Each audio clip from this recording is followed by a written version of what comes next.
to the First Name Basis podcast. This is where we chat with our special guests, industry leaders, TribalScale employees, have an authentic but informal conversation on a variety of subjects, including tech and innovation.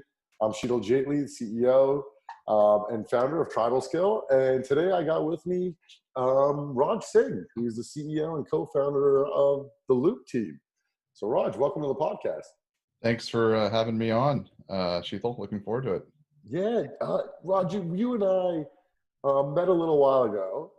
Before we get to that story, though, let's chat a little bit about your career, because you've had a really interesting career and you've done a lot in your career before you started this new venture. So I'd love for you to walk us through some of the key points in your career. Well, I've had ups and downs like everybody else. Yeah. But I've been doing startups pretty much my whole career. I think now looking back on it from a 20-year sort of perspective, I think I was doing startups before it became cool.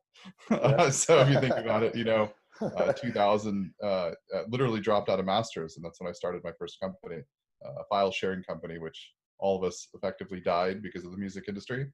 I had a range of different companies. Some were bootstrapped that grew, some were venture backed, some were acquired, some failed, but weirdly, and I think this is true of all careers, you have to get a little bit lucky.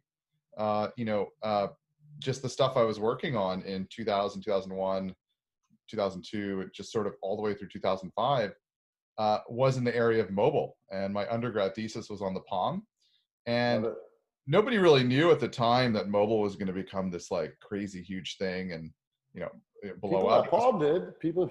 Yeah, no, sure, but it was kind of this. It was kind of this like niche category. Like it was a small community. We had these conferences like CTIA we would go to, and it was a relatively small community, particularly if you're doing mobile software as opposed to like hardware and whatnot. And then fast forward iPhone era and generation and whatnot, it just kind of blew up and finally crossed that chasm of going from category to sort of a layer. Like it's finally here. Yeah, exactly.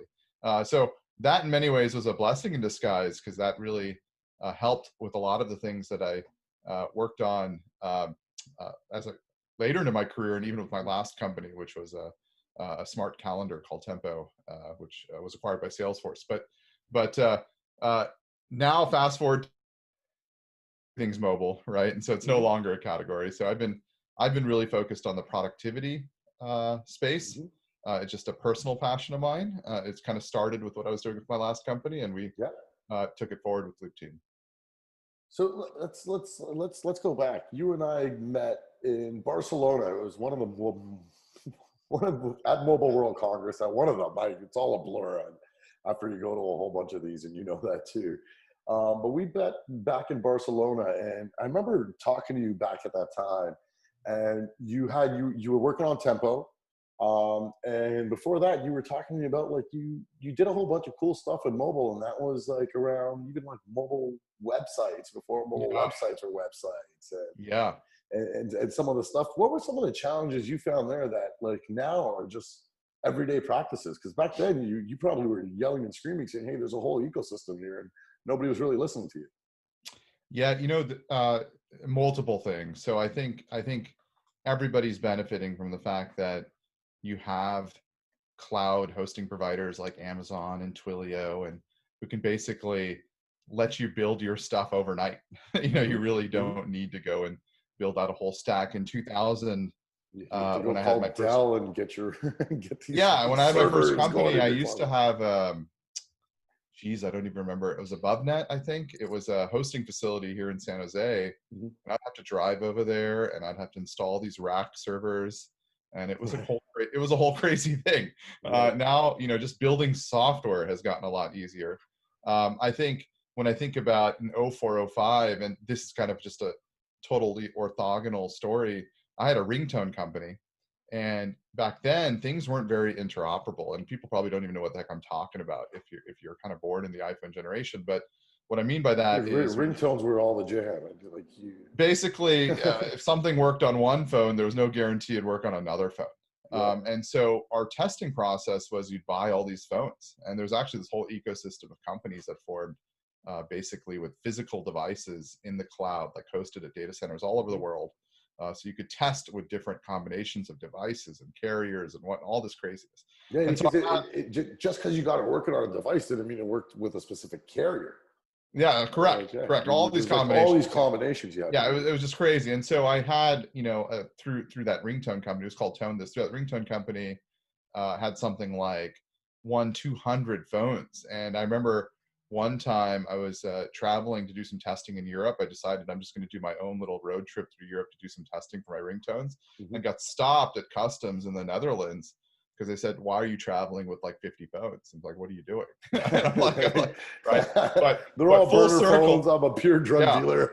Yeah, so that part of mobile has been really nice. The fact that you kind of build for Android and it kind of just works. You don't have to deal with it. You build for and so that's been sort of really nice. And then I think the other thing, which is often the hardest part about things, is distribution and acquiring customers. And back then, it was a real competitive advantage to have a relationship. Like if you knew the guy or knew the woman at Singular or whatever it is, who can feature you in their carrier store, that was worth its weight in gold. And there was a whole set of these mobile app companies whose entire business was predicated on having these deep relationships into operators, device manufacturers to get preloaded, which effectively means to be as part of the device when it's shipped out to the customer, and so forth, all over the world.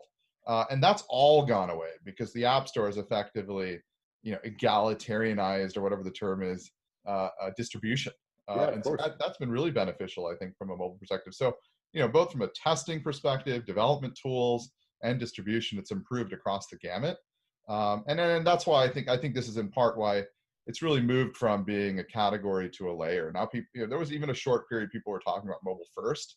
I don't even hear that term anymore. Yeah, because it just has to be mobile first. It's like yeah, it's sort of like what? Give me an example of a service that wouldn't benefit from having a mobile experience, if not mobile first. It's kind of flipped around. It's sort of now I hear more like web first. It's the other way around. Yeah. It is true. It's true. These things are cyclical. So let's get into what you're doing now. Give us a quick primer on Loop, and then let's get into how you guys are pretty influential right now and what's happening in this pandemic. Sure. Yeah. So our last company, Tempo, we were a semi-distributed team, and this was well before what's going on now. Like, distributed is very much in vogue. And so we had an office here in Menlo Park in the Bay Area in California, and we had remote individuals all over Seattle, San Luis Obispo, LA, Denver.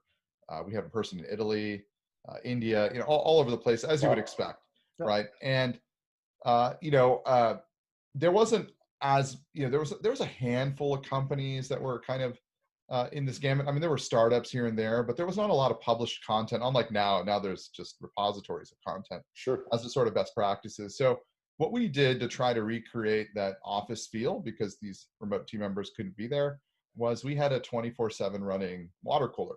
So effectively, if you came into our office, we had these laptops perched, and you could see the team at the office all the time. And then with any new remote employee, we would actually ship them a second device. So it'd either be an iPad or it'd be a second laptop, depending on what they wanted, or sometimes they'd choose to use their phone. And so when they jump online, they could all see each other and hear each other. It felt like they were there. And I remember when we'd hire new people, sometimes there's a little bit of reservation. There was sort of like, oh, I'm not sure I want to have this video on me all the time. It was a little bit better when it's not front face, like what this is here. Yeah. Kind of a secondary device side shot gives you it's more empathetic kind of view. But anyways, it was very, very sort of effective. So fast forward, 2000, I left, so we got acquired by Salesforce. I left Salesforce. A lot of my team stayed there. I checked in with some of my team in 2017. I said how things are going. And one of the things that consistently pointed out pretty much across the bucket was how they're having to fly for like 1 week every 4 weeks. Otherwise, they were just completely disconnected. And Salesforce, and this is where I think there's a fine line between the terms sort of like distributed and remote. a lot of these companies are remote friendly, but remote friendly in for most companies pre-COVID era was sort of defined as, yes, you can work from home sometimes. Yes, we Sure. have team members all over the world, but they are still going into an office. Yeah. What they really are is what we call That was us. That was us at TribalScale. It's yeah, like, hey, we got physical offices in all these cities, and yeah. What they really are is they're co-located, yeah, right? It's a whole different thing when people are at home, working from home or working on their own from a co-working space of one, or working from a coffee shop or whatnot. And I think that wasn't really, maybe Salesforce had 1 or 2% of employees that were kind of in that bucket, but 98% of Salesforce was co-located at some physical office sure. around the world. And so I got this sort of feedback, and I was like, man, we have to figure out how we could build an experience to recreate some of that connectedness that we had when we were at Tempo, that obviously is being lost now they're at Salesforce. And that was some of the inspiration that kind of drove Loop Team. So that's where we started. So what are you seeing right now? Like, you got some data points you were telling me on since this pandemic started, because now we're all forced to be remote. We're fortunate enough that we can be remote, but we are truly all remote now. Yeah. So sort of one thing I want to point out, there's a couple things I want to point out here that are kind of interesting. So when you think about distributed teams, and so let's talk about distributed, meaning people are working from home. Mm-hmm. The typical sort of perspective was either you work out of an office, and this was kind of Sandhill, Silicon Valley venture perspective for a long time too. It's sort of like, your first 10 people are not in the office, I'm not sure we can fund this company. It was like an issue. Right. I mean, obviously they've evolved. But then And the if they second, have it, they have to now. yeah, for sure. Yeah, for sure. Yeah. And the argument has always been that if you were in the office, you had this advantage over a fully distributed team. And I agree, there are advantages to being in an office, but there's also advantages to being distributed. And right now we're obviously seeing a plethora of new tools adapting and being created to help improve and bring a lot of those benefits from IRL into virtual. It's like what we're doing here at Loop Team.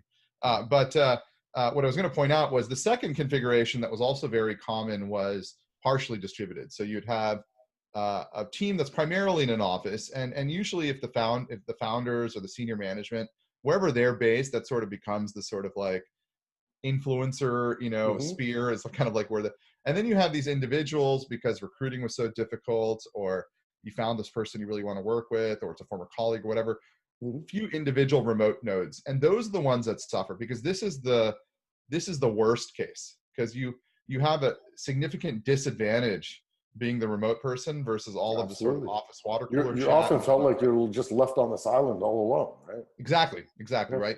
Then you take the third case, which is fully distributed. And fully distributed, interestingly, doesn't have as many of those issues, because everyone's sort of at the same plane.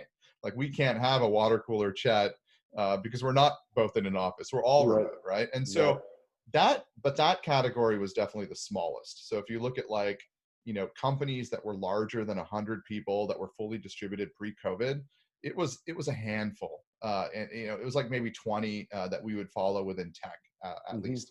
GitLab, InVision, and everyone would mention the same company names, because there wasn't a lot, because it's hard. I can imagine. I remember when I had a rep from InVision and come talk to me, and when they told me, hey, we are fully, I was like, oh, I didn't know InVision had an office in Toronto. And she was like, no, we don't have an office anywhere. It's just, we're all distributed like this. And I was like, what? I was scratching my head going, how could that be? Now, right. I'm forced, I've had to become a believer in how it works. But so what's interesting is a lot of those companies published a lot of playbooks on how to operate a fully distributed team. And traditionally, a fully distributed team was dispersed across time zones. It really meant people were working alone. It didn't mean they were locked at their home. So what we have going on right now is kind of a unique situation, and certainly not locked in their home with their kids at home. That creates a whole nother set of complexity. But there was a lot of good content published there on how to best sort of succeed and recognize, pre-COVID era, anyone running a distributed team has this kind of, I wouldn't say chip on their shoulder, but there's this like 5% of the time you're thinking like, are we doing everything we can to be as effective and competitive against that team that's in an office? Because you always perceive or feel that the team in the office is outperforming you. And so you're very proactive from both the culture perspective and the tools that you use and adopt to make sure that you feel your team is well equipped to like compete and win. Mm-hmm. So now fast forward to today. So today's situation is very just different. Even before you fast forward, even no matter even how much tools you get, like when I was working remotely or even as a satellite office, I always used to feel like, oh, I'm going to go on our company messaging system and ask a message, and I'll be lucky if I get an answer in the next 4 hours, right? Like it wasn't kind of like how we're working now where we're all engaged. Like, hey, wait a second, we all need to check our Slack or check whatever, our email or whatever it may be, because it's really important we support each other. No, I'm away from the mothership. And so I'm sending this out and hoping that someone's actually going to listen to me, or even pick up the phone and calling someone 10 times in a row to be like, I really need you right now. Yeah, in lieu of being able to do the so-called shoulder tap when you're in the office. You can kind of take a look. You can kind of see if they're present. You can kind of see if just yell if you got a voice like mine. And decide. Yeah, and then you internalize like, hey, Jill there, she looks, she looks like she's task switching a lot. Maybe this is a good time to interrupt her. She doesn't have her headphones on. She doesn't seem like she's in flow. Let me go shoulder tap, and ask a quick question. Yes. So, I mean, this is kind of fast forwarding what we do at Loop Team, but this is a virtual office. But this notion of creating that layer of presence, so you can kind of see who's around, who's available, obviously key in trying to recreate that shoulder tap. But going back for a second, two sort of comments here. One, you're not going to be able to recreate and replace every in-person interaction. That's kind of foolish to think that you can do that in a virtual kind of situation. And that's why if you do look at actually some of these playbooks, a lot of them talk about creating retreats, on some regular sort of cadence, once a year, twice a year, 4 times a year, maybe based on cities or whatnot, creating opportunities for your team or members of your team to get together and meet in person and have those sort of sessions. It's critical. There's something to be said when you break bread with someone. You're like, all that tension, all the nonsense goes away. You get to connect with somebody on an individual level, and therefore you end up working better with each other. Right. The other thing is two sort of other things. I think as a CEO or as a team leader of a distributed team, you have to be very proactive about creating rituals. Not something that's very obvious. But when you're in a physical office, rituals are often organically formed. Mike comes in and every Wednesday he brings in his backgammon game and people start playing at 5 o'clock. And next thing you know it, there's like a company 5 p.m. Wednesday backgammon kind of thing going on, right? Whatever it is, right? But rituals are very hard to create when you're fully distributed because there's no opportunity for that sort of serendipitous sort of socialization. And so as a founder or as a company leader, it's important to think about like, well, we should create a couple things that we do every week, and we do some things even at Loop Team ourselves, but that we do every week to create more opportunities to have more casual and fun conversation that are not just about work. And that's the fundamental problem with calendar. What are some of the tactical things you guys are doing at Loop Team? As a company, for example, after all hands, we spend 30 minutes and we play games with each other. I mean, at a minimum, right? Like, so we do that as a team, super sort of important. The other thing that we do. What games you recommend that work for a distributed team? Right now, I have a whole PDF I can send to anybody even listening to this that I've collected from some of these, let's call them expert HR people, ops sort of folks, but these are games that work well in a distributed fashion. Currently, we're playing 2 Truths, 1 Lie, so we kind of rotate. That gets dangerous, man. Yeah, so we kind of rotate through the team, and that's been kind of fun. This Friday, so later this week, we're actually doing a virtual escape room. So I've heard some good things. I haven't tried that yet. So they actually you have kind of a paid moderator in the escape room. Cool. I have not yet tried the live sort of DJ Zoom session, but have been exploring that as part of like, we have a weekly Wednesday lunch that we've been exploring that we want to set up. And so maybe creating another opportunity for water cooler chat and kind of funding their DoorDash accounts to do that, Awesome. I think, I think there's multiple opportunities, but what you're trying to do, and I think the real problem with the sort of formalized Zoom style web conferencing is it's formal. I mean, that's the word is the problem. Yeah. It feels like it has to be about work. It feels like it has to be a meeting. It's probably scheduled off your calendar. You're clicking into it. Everybody's looking at you all the time. It doesn't feel like a you get place. fatigued from it. I mean, you're like my sixth Zoom today, and you get Yeah, tired. You're like, I'm on Pacific time, so you're way ahead of me. But yeah, of course. what I was No, going but to I say. mean, it felt good. One of my Zooms I changed to a call just so I could put my earbuds in and walk around. Right. So, I actually just wrote an article on my own LinkedIn about reasons for Zoom fatigue. I know we're kind of deviating, but that is one of the recommended things to do if you are feeling fatigued, is just, schedule a phone call again. So you feel like you have a little bit of freedom and you can walk around and switch to audio and not feel like you're always on. There's a lot of reasons for Zoom fatigue, but one of the things that I think people don't think about is uh, our minds actually have to do a ton of process moods and reactions because we can't actually see your whole body. So a lot of those visual cues. So one of the possible solutions actually is to move the monitor away, like hook up your camera to your TV and literally stand in view so you can kind of see the whole person. And then that sort of a subconscious processing that's going on is one of the, and it's actually documented in this book, Can You Hear Me Now? We're Checking Out Offline. Oh, cool. Very cool. Yeah, so let's continue. So there's this whole trend, and you were talking about stacks that teams are now using. Like, what should they be doing? Like, so rituals is one thing, and having rituals that you follow. Here at TribalScale, I can be a little prescriptive. Also, we do a company morning stand-up that is not really about company business. It's about what's happening in the news. We do our fail fast. Who effed up yesterday? Let us learn from you.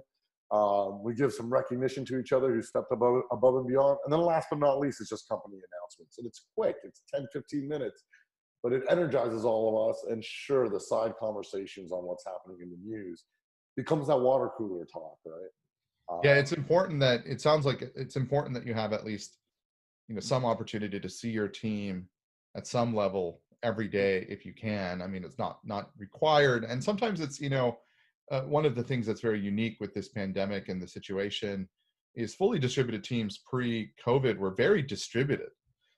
You had team members that were in Different time India. zones. Yeah. You had members in the West Coast. And so as a result, they're 12 hours apart. And so there wasn't even that much sort of overlap time.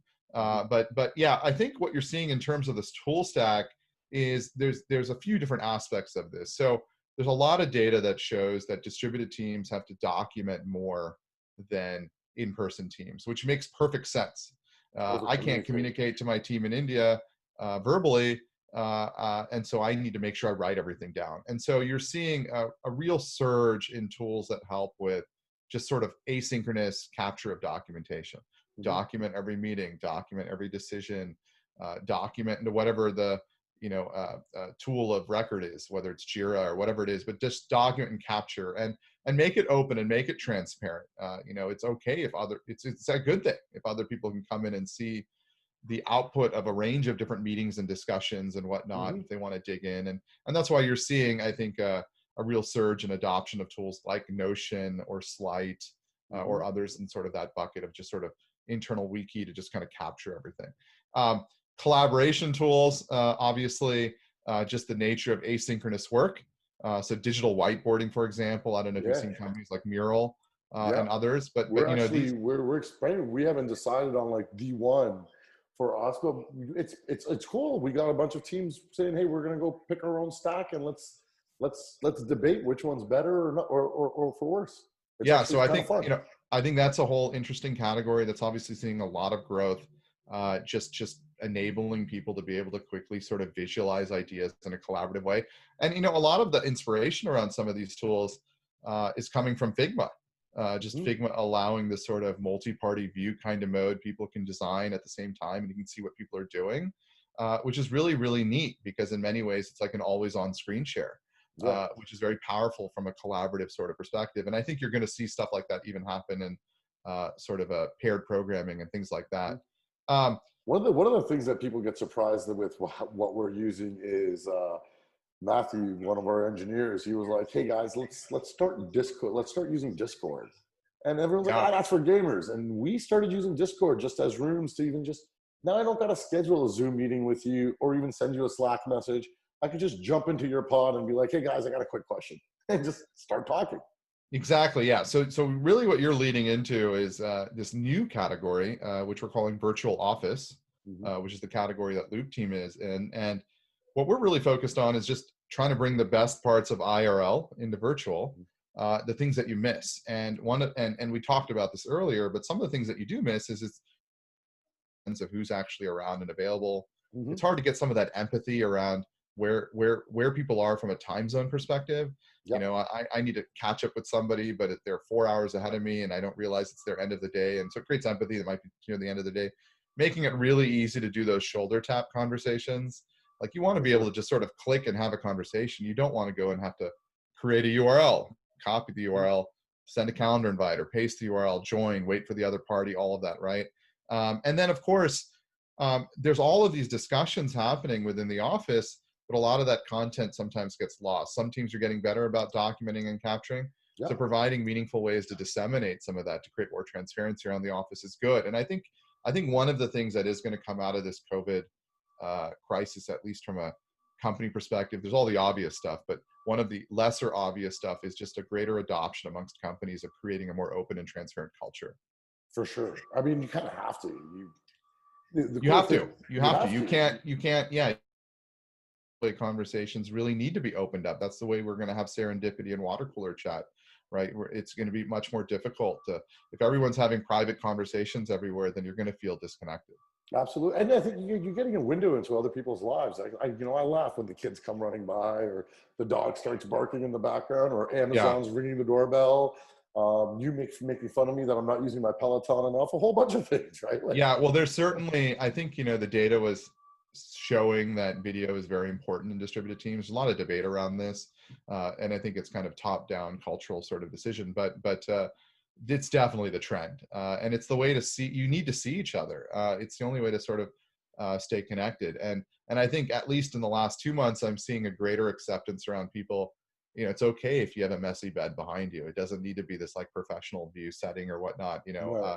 I literally relocated my office from my son's little crazy toy mess of a room into this bedroom that I commandeered upstairs, which is not the perfect configuration, but just so I can get some quiet. You know what I mean? Yeah, yeah, But yeah. yeah. So let's talk a little bit about Loop Team. When did you start when did you start the company? What were like the building blocks you started building as of like functionality? Where are you now? I'm assuming you got a ton of interest of people wanting to work Yeah. and leverage your product. Yeah. So we started the company in 2018. This was kind of well before the what's going on with remote now with a trend line like Yeah, of this. course. Zoom. I was looking at Alexa the other day. I haven't used Alexa in ages, but somehow came across this through an article about Thank how God I'm wearing my Zoom, headphones. My speakers would have started going off. yeah, Zoom's website ranking went from like 200 in the world to 20 in the world, which is just crazy. Like 20th most popular website in the world. You still But look at anyways, website? Would you still look at website rankings? Isn't that like this such a was LinkedIn. 1999 thing to do? Yeah, I know it is. This was LinkedIn through an article. Okay, And so I was fair just enough. like, I was like, whoa, wow. And then I was like, oh, I haven't played with Alexa.com in a while. Let's look up some other sites. Right. Still have it. It's still there. Um, yeah. So we started in 2018, and sort of as I said, the genesis behind it was, I had a partially distributed team with Tempo, and I will fully admit, when I was at Tempo, running Tempo, I had a bias for people in the office. Not a bias in terms of like a personal bias, but I would, if there was a hiring decision and I could hire locally, I would lean into hiring somebody locally Yep. because I wanted people in the office.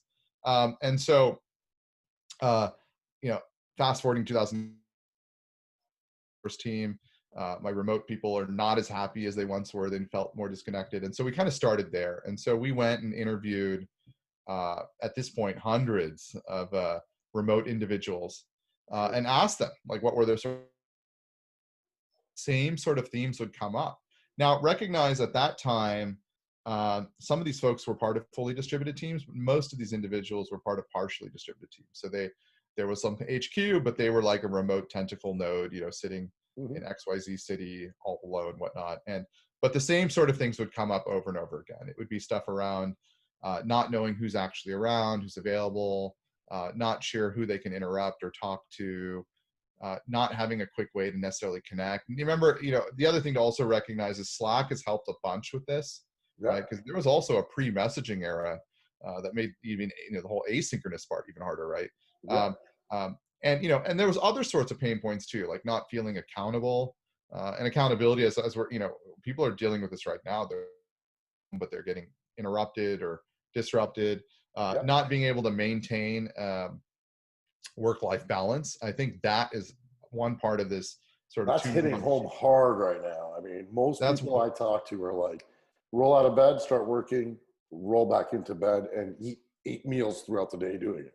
Yeah, no, and I think if you talk to, it's interesting, if you look at the playbooks, a lot of these fully distributed teams recommend things that people are now realizing, which is you have to basically have a schedule. You kind of have to wake up in the morning and say, you know what, I'm going to shower every morning, and then I'm going to go to a dedicated space, which is my office. And hopefully it's not the same space as where you sleep. This mental separation, I'm going from personal to work. And then when I leave the room, I'm going from work to personal. A lot of people use their commute as that sort of downtime, right? That's what they would decompress and re-energize. And so it felt okay to carry their phone around the home and respond to things. But these were common sort of things that had come up when we interviewed. And so we made a list of sort of all these different sort of pain points and realized there's an opportunity to simply make it super easy to kind of see your team, see who's around, see faces every day, see what people look like, and make it really fast to connect with them, to one tap and communicate, to jump into a room, and to share snippets of conversation, whether live, so your team can see what's going on. It's not trying to replace your formalized meetings or your external Zoom conferences. It's trying to replace all the stuff in between, like where the real work gets done between ICs, a group of engineers, a group of designers, a group of product people. We're hyper collaborating. These are the folks that don't actually have a lot of meetings on their calendar. If they do have a lot of meetings on their calendar and they're not in management, I would say that's it's probably a bad thing. It's probably a dysfunctional company. But they shouldn't have a lot of meetings on their calendar. I'm always surprised when you hear an engineer say, I was in meetings all day. That's not really what you were hired to do. Yeah, I mean, if you think about just the cost of a meeting, X number of people divided by whatever, right? It's just astronomical. Yeah, so really trying to make the groups of ICs feel more homogenous, like they can quickly communicate and collaborate without all of the structured ritual around going through a formalized Zoom. Or the problem if you go async through Slack, that's certainly a viable option, but can feel a lot slower. You don't know when they can reply. You don't actually know. And you don't really get to see the transparency across your broader team, like who's doing what, who's actually around. Like, I don't know if your team even knows you're tied up right now. They may just be busy in the calendar, but they may want more insight, to like what's going on. And it kind of creates more serendipity. Cool. Very cool.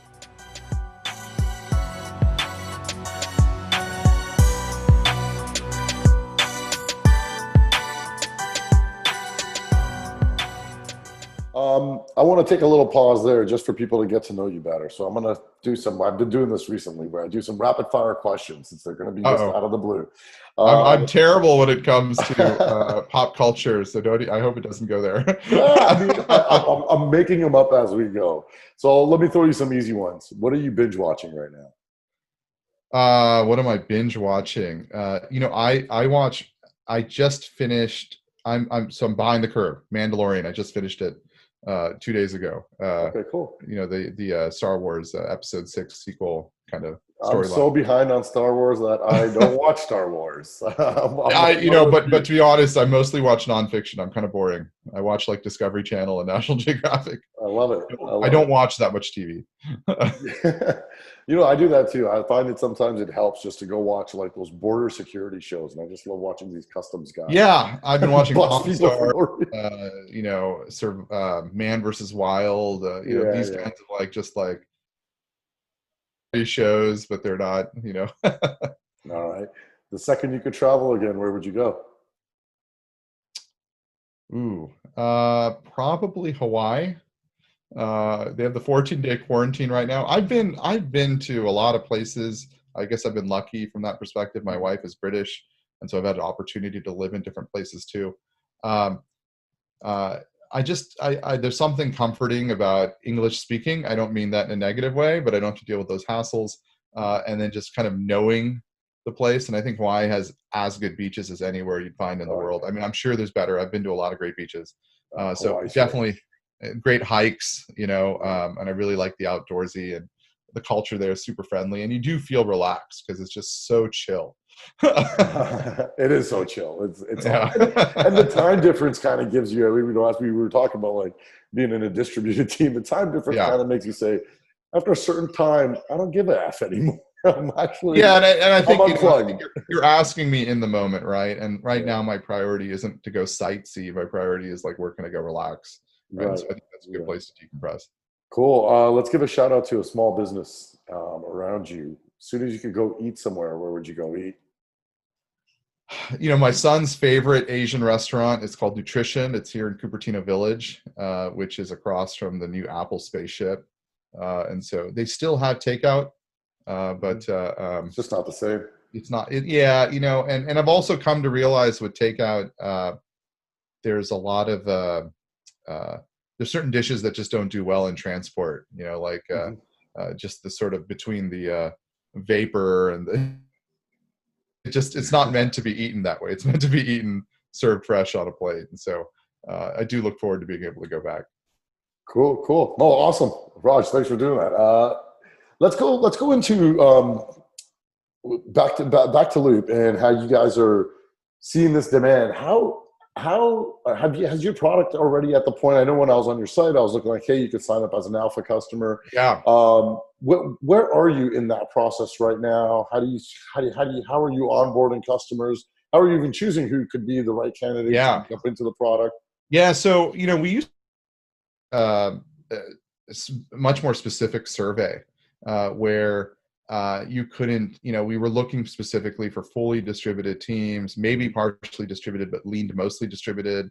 There's obviously some platform requirements and whatnot, but obviously with COVID, everything's changed. And we now have alpha customers that are all over the place.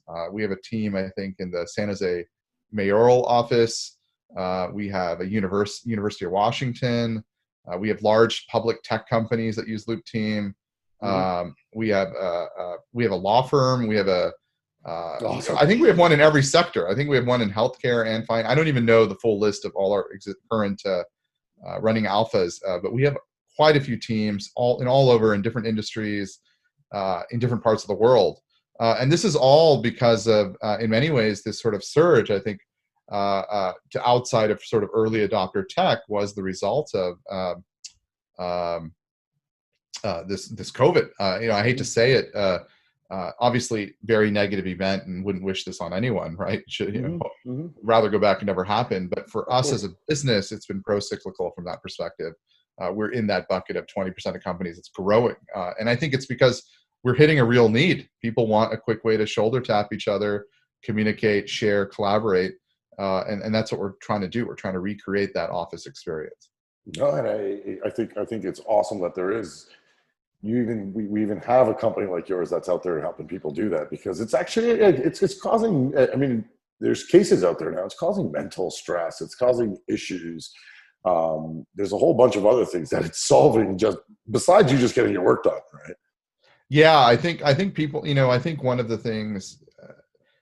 I think one of the unfortunate things in the productivity category in general is ROI is usually measured in how many clicks are you saving, or how much time are you saving, or dollars maybe being saved or whatnot. But this is different. When you're distributed, you want to not only do you want to obviously help with workflow and whatnot, but you also want to create emotional connectedness.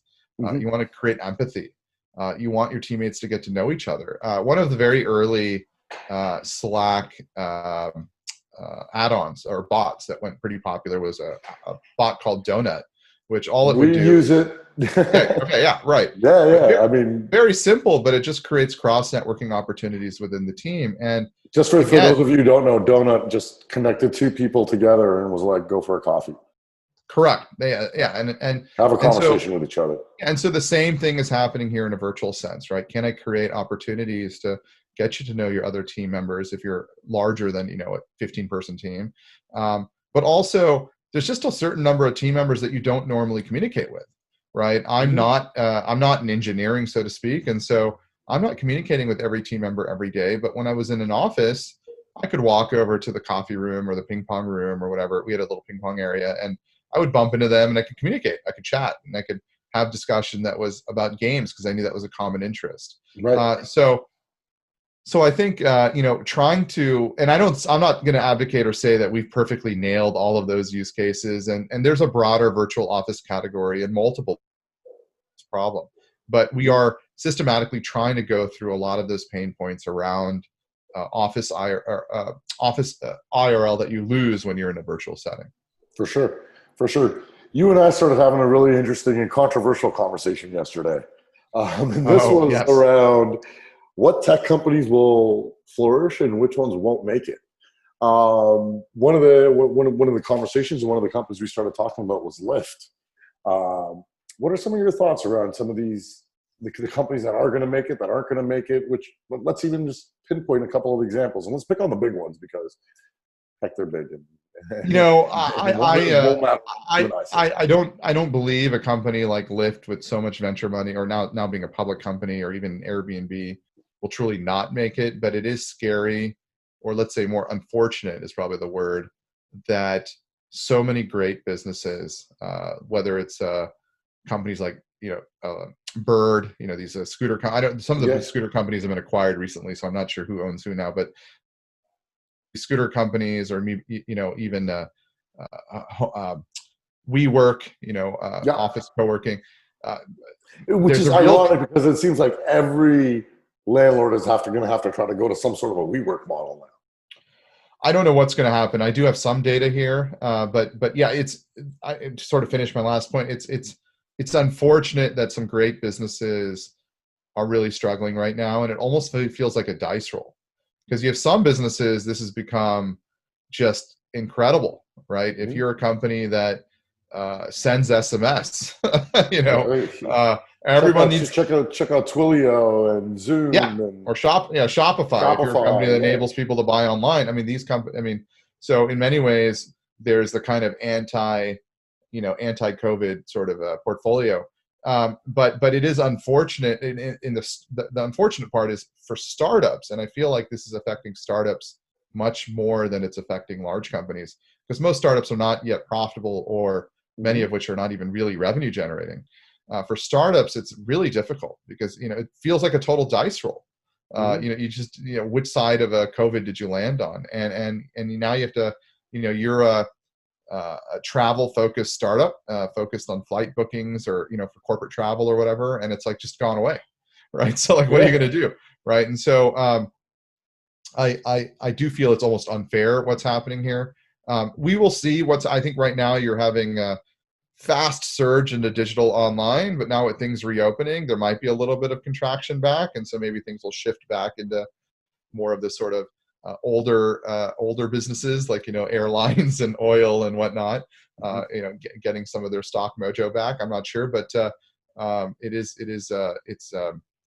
it's interesting what's going on here. I know yesterday when we were talking about this topic, though, the one category we were talking about was the events business. So that's been really interesting. So I've been to I don't know how many virtual conferences you've been to recently, but I've been to a few.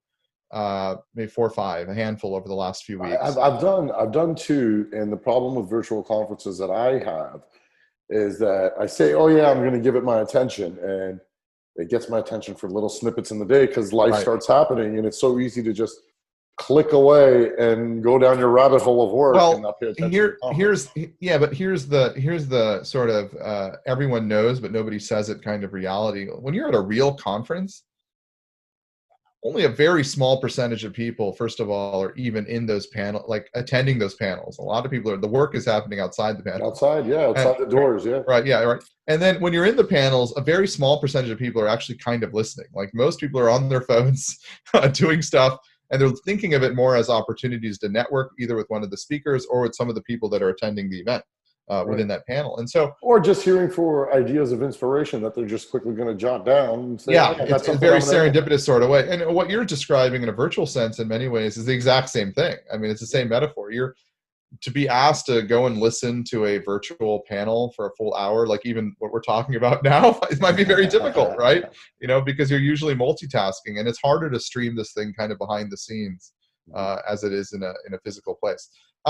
What I have seen, though, with some of the startups trying to attack the virtual event stuff, is they've taken a very skeuomorphic approach. So they're literally drawing desks on the screen, and you can sit at different desks, and creates opportunities to sort of chat roulette with different people. But one of the things that is certainly lost is it's hard to build that camaraderie that comes from the interpersonal sort of in-person communication, discussion, hangout, these timed 3-5 minute virtual discussion and then move to the next person.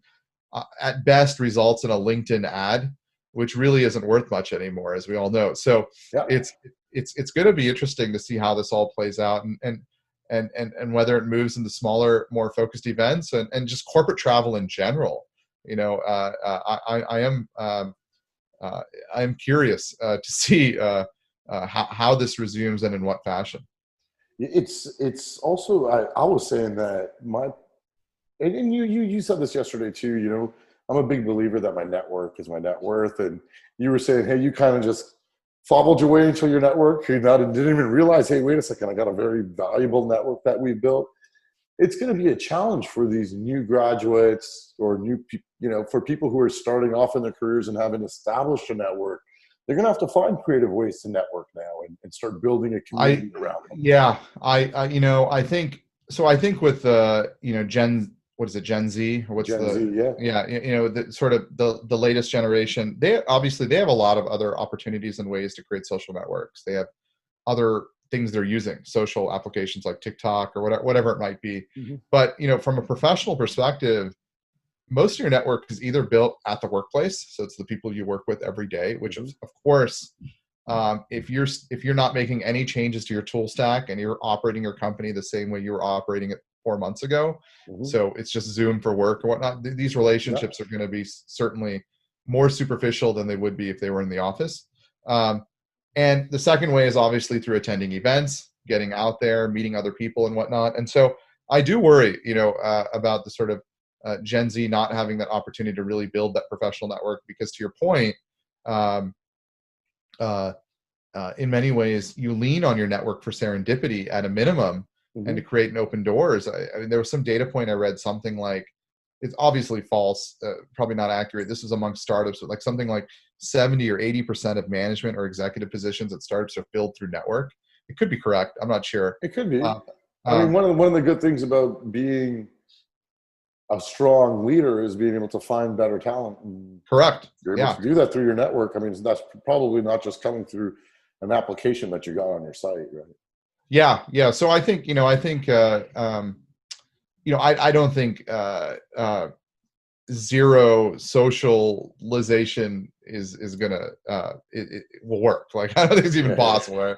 This is a temporary thing, and hopefully we can move past this. But I do question whether some behaviors don't come back. Like, for example, the magnanimous CES conference where people are like kind of squeezed into hallways like beans in a can. Like you just kind of worming your way through. I don't know. Those things may not come back. My liver is thinking it, but at the same time, that's something we're going to miss. I mean, CES, Mobile World Congress, these massive conferences that we would go to, which presented opportunities for. I mean, you're looking at it. You and I got to know each other through. That's true. Yeah, I am. And in a similar vein, the sort of Las Vegas club, right? Like just clubs in general, like, and anything that sort of densely packs people, how is that behavior going to shift or change forever? Or will it be a resume to normal? Or will it be something where certain people are tolerable, certain people are not? I don't know. But it is, it's going to be impactful over the next year or two. And I think I read a stat that about 20% of SaaS business comes through events. And so it's a whole acquisition channel. Yeah, and business development is now so much tougher. Correct. Yeah, it's a whole acquisition channel that just disappeared. But that certainly means those dollars are moving somewhere else. They're probably moving online into ad spend or whatnot, right? But it is interesting, and it's also interesting even in terms of the people, because it's certain personality traits of people that are really good at sort of outward nurturing of network and whatnot and building those relationships, but maybe that's not as valuable anymore. I mean, maybe it is, maybe it's not, because most of your business is now transactional and online. I don't know, right? So it's going to be, let's see what happens. It's definitely going to be something that we're going to write playbooks on moving forward on. Here are some creative things that ended up working. Yeah. Well, I know for a short while, and I think it's changed, but there was quite a few venture funds that were talking about how they were not sure they could fund a company over Zoom. That they needed to actually meet. Is that not gone out the window already now? Like, I don't. You tell me. You're sitting in Silicon Valley. You tell me. I'm at least. I mean, I'm seeing. So I don't know. I think it's a per partner kind of perspective. I don't know if it's a fund perspective. I think what they say may not be what they do. I also wonder. When you're thinking about it from a in-person sort of perspective, you go through 3 or 4 rounds of meetings, and maybe you have a couple one-on-ones with the partner, but a decision's made pretty quickly. But if it's in a virtual setting, is it more like Google interview process in 2002 where you go through like 10 rounds? I don't know, but it is. But certainly investments are still happening, and so it is getting done. So maybe the behavior shift is starting to happen. I mean, and that's the part that's very interesting from just sort of commercial office space and where all of that goes. Yeah, for sure. Raj, we're coming to the top of the hour, man. Thanks so much for joining us. What are some key takeaways you want listeners to take from our conversation? I think I think most people, just given my own network and anyone who may be watching this, is probably interested, probably working in some kind of distributed fashion. If you're part of a distributed team, I think it's just very important to take some time outs in your day, make sure you create some work-life balance, have an end of day, create some kind of schedule. These things are important. And if you don't, you're going to feel burnt out because it is hard to separate. And, and hopefully the leadership or management in your team is being proactive and thoughtful about how to adapt to this new epidemic or pandemic with rituals or whatnot, because I know for at least a month or so, a lot of companies took a perspective as this is just a temporary thing. But now I think people are taking it more seriously. For sure. Awesome. Thanks so much, Raj, for joining us. You can catch the First Name Basis podcast on Apple, Spotify, Facebook, LinkedIn, YouTube. Thanks, Raj, for joining us. We got to do it again in person sometime. Can't wait to see you on the West Coast whenever we're allowed to do that. And yeah, thanks, man. Thanks for joining. All right. Thank you. All right. Take care. Bye.